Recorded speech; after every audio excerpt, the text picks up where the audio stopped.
Saludos queridos alumnos de Anatomía Funcional. Hoy vamos a hablar de un tema simple pero muy importante que nos va a servir para ordenarnos en el estudio de la materia.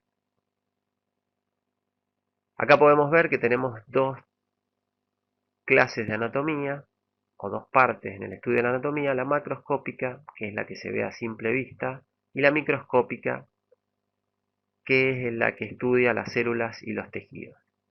Acá hay dos palabras, citología e histología, que la pueden relacionar con la clase anterior de prefijos y sufijos. Cito significa célula y logía estudio. Histo significa tejido y logía significa estudio. Entonces, la microscópica va a ser la que va a estudiar a las células y los tejidos. Ahora, ¿desde cuándo podemos hacer esta anatomía microscópica?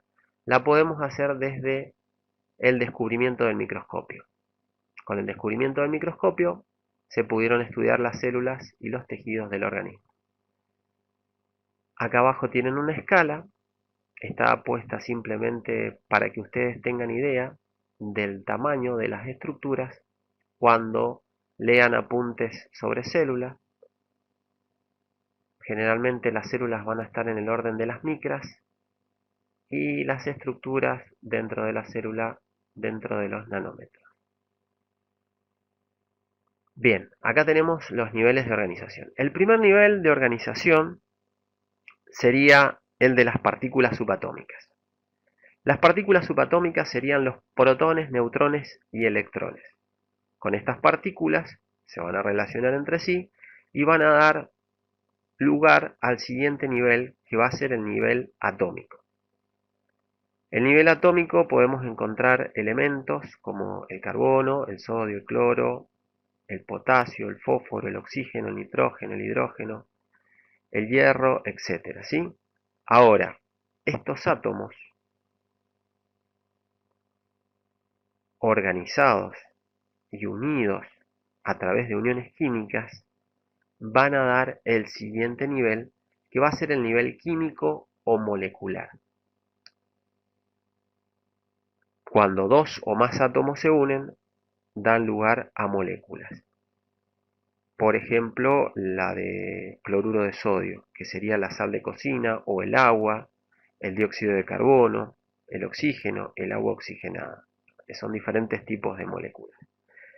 Ahora, estas moléculas las podemos diferenciar en niveles, de simples a más complejas, y cuando alcanzan un nivel de complejidad importante, se pueden organizar entre sí y vamos a pasar al siguiente nivel, que va a ser de organela. Pero antes de ir a eso, antes de ir al nivel de organela, vamos a ver la tabla periódica de los elementos.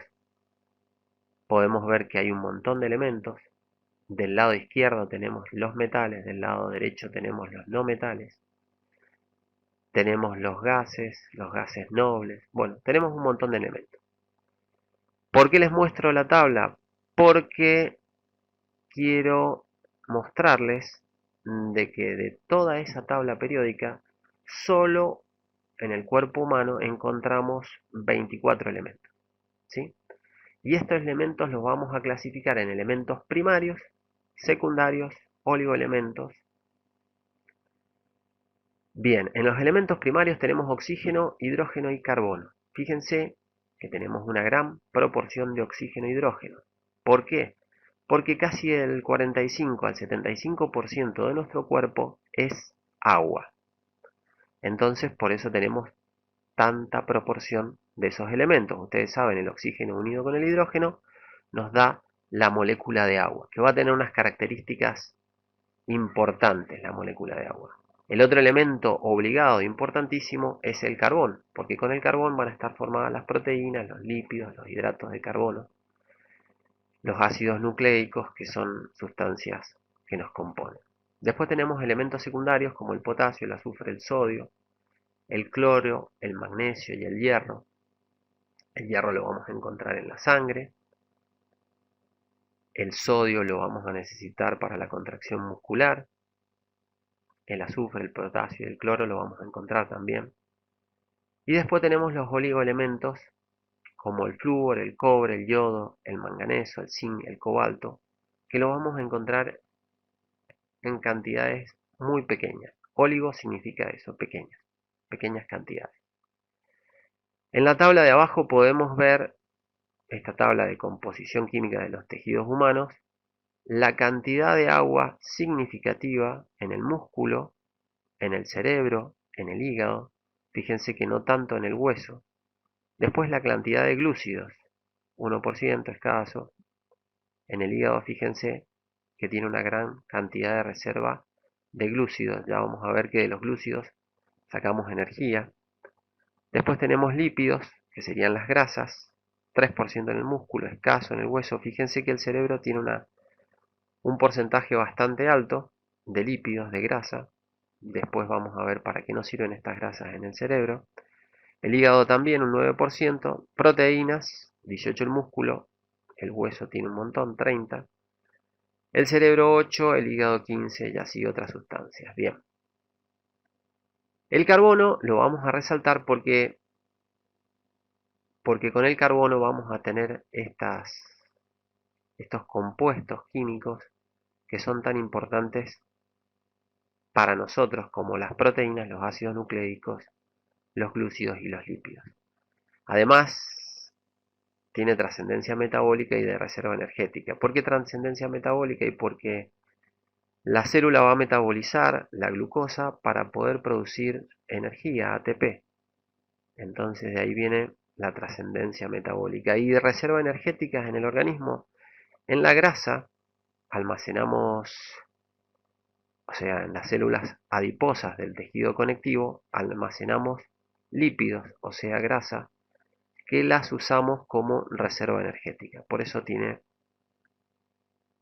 esa función de reserva energética. Acá los tenemos organizados en macronutrientes, a los hidratos de carbono, las proteínas y los lípidos. Y micronutrientes vamos a tener las vitaminas y minerales que también son esenciales para mantenernos con vida. En esta diapositiva podemos ver que de los 96 elementos de la tabla periódica solo utilizamos 24 elementos. Y que del 45 al 75% de nuestro peso corporal, según la edad y el sexo, va a estar representado por agua. Ahora, hablando del agua, el agua tiene características especiales. Como ven, es un átomo de oxígeno y dos átomos de hidrógeno. Pero fíjense que no están distribuidos de cualquier forma en el espacio. Como sabemos, los átomos de hidrógeno tienen carga más positiva y el átomo de oxígeno tiene una carga más negativa. Esto hace que lo positivo se atraiga con lo negativo y terminen formando esta molécula, formando estos enlaces que pueden ver que se llaman enlaces covalentes, donde comparten el electrón que poseen en su última órbita. Entonces, el hidrógeno llega a tener 2 electrones en la última órbita, cada uno de estos hidrógenos, y el oxígeno llega a 8, que le da una forma más estable. Pero además del agua podemos decir que la podemos encontrar en los tres estados. La podemos encontrar en estado sólido, líquido y gaseoso. Acá estaría lo de las cargas y los electrones que estuvimos hablando recién. Y otra cosa importante es que entre las moléculas de agua, como de este lado del oxígeno queda cargada más negativamente y de este lado donde están los hidrógenos queda cargada más positivamente, terminan formándose estas estructuras importantísimas que se llaman puente de hidrógeno, que les van a dar características importantes al agua. Bueno, seguimos. Estos compuestos químicos que estábamos hablando se organizan, estas moléculas se organizan y terminan formando el nivel de organelas. Organelas u organoides, que significarían pequeños órganos de la célula, que van a cumplir funciones determinadas dentro de la célula. Podemos citar mitocondrias, ribosomas, retículo endoplasmático rugoso, retículo endoplasmático liso, aparato de Golgi, etc. Bien, estas organelas se organizan y nos dan el siguiente nivel, el nivel celular. Bien, acá hay un paso importante porque pasamos de sustancias que no estaban vivas a la sustancia viva. La célula es la unidad estructural de los seres vivos, o sea que todos los niveles que vimos anteriores no estaban vivos, y adelante de la célula, los niveles que vamos a ver, todos tienen vida. Bien, estas células, puedo tener solo una célula y estar viva, o podemos tener organismos pluricelulares. Si tenemos organismos pluricelulares, estas células se van a tener que organizar para cumplir diferentes funciones, se van a tener que especializar, porque los organismos vivos tratan de mantener sus condiciones estables en forma constante. Tendríamos que hablar del concepto de homeostasis, que es la tendencia de los organismos a mantener constante y estable su medio interno. Sería como autorregulación y autoconservación de estas sustancias que serían las células. Una célula hace todas estas funciones cuando es una sola célula, un organismo vivo, pero en los organismos pluricelulares estas células se tienen que especializar para cumplir las diferentes funciones para poder mantener la homeostasis. Pasamos al siguiente nivel.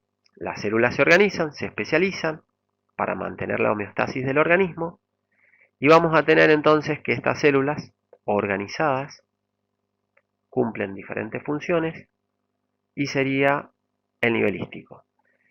Tenemos 4 principales tipos de tejidos: el epitelial, el conjuntivo, el muscular y el nervioso. Más adelante vamos a ver los subtipos de tejido conjuntivo. Después de este nivel pasamos al siguiente, que sería el nivel, bueno, acá tenemos una diapo donde podemos ver cada tipo de tejido muscular, epitelial, nervioso y conjuntivo, y después vamos a pasar al nivel orgánico. Varios tipos de distintos tipos de tejidos van a formar órganos. Los órganos también van a estar especializados para cumplir diferentes funciones. Ejemplos: pulmón, corazón, cerebro, riñones, vaso, etc. ¿Sí?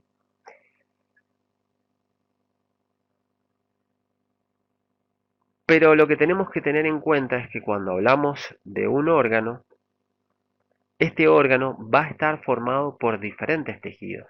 O sea que si yo hablo de músculo, no solo el músculo va a estar formado por células musculares, sino que también voy a tener células epiteliales y células del tejido conjuntivo y células del tejido nervioso, todas formando este órgano que es el músculo. Bien, los órganos se organizan para cumplir diferentes funciones y pasamos al siguiente nivel, que es el nivel sistémico. Sistémico o de aparatos, ¿sí? Y acá podemos tener el sistema esquelético, el sistema nervioso, el sistema muscular, el aparato digestivo, el sistema circulatorio, el sistema urinario, el sistema linfático, el endocrino, el sistema respiratorio.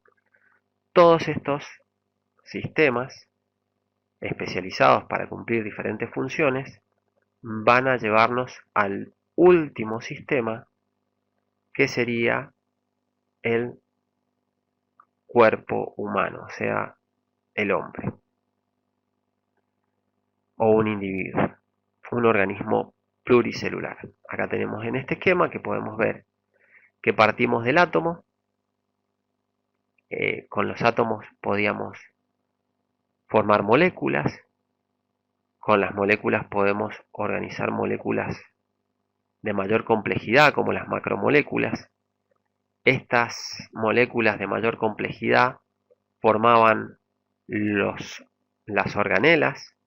Acá tenemos el ejemplo de una mitocondria. Varios tipos diferentes de organelas nos dan el siguiente nivel, que es el nivel celular, varios tipos de células o muchos tipos de células unidos nos dan el siguiente nivel, que es el nivel de tejido, varios tejidos forman órganos, varios órganos forman sistemas y varios sistemas un individuo o organismo pluricelular. Bien, con esto damos por terminada la clase de niveles de organización. Muchísimas gracias.